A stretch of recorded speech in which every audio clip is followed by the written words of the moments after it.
msikilizaji na mtazamaji kwa kuchagua hii TV ya Ibra Comics. Hebu tupate habari. Rais wa Jamhuri ya Kenya leo amehutubia nchi jinsi ya kujizuia na maagizo ya kuzingatia ili kujizuia huu ugonjwa wa COVID-19. Hii ni baada ya kuhutubia nchi akiwa mjini Ikulu ili kuwapa maelekezo mapya ya kuzuia huu ugonjwa. Hebu tumpate moja kwa moja kutoka Ikulu akihutubia nchi. Kwa hayo mengi na machache, ningependa kusema kwamba mtilie maanani ili janga li nasi. Asanteni sana, asanteni sana. Nani amechukua mzinga wangu jamani? Allah. Allah. Allah.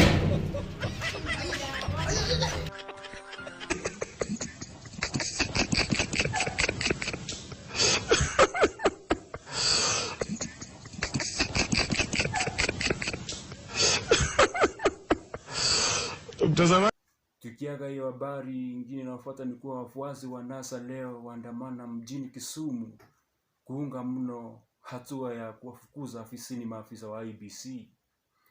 Hii ni baada ya walazimu maaskari kuingilia kati ili kuwatawanya. Hebu tuungane na mmoja wetu kutoka Kisumu atupasha habari hii kwa utendeti. Ndio hali ilivyokuwa jijini Nairobi na Kisumu hii leo, na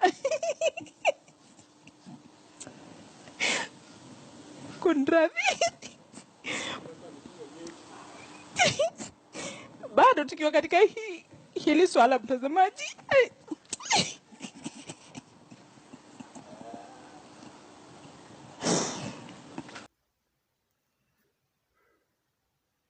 Hatimaye tupate spoti.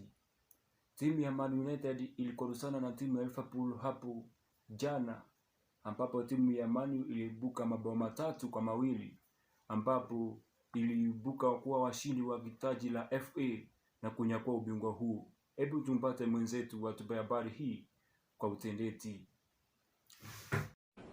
Manchester United 3 Liverpool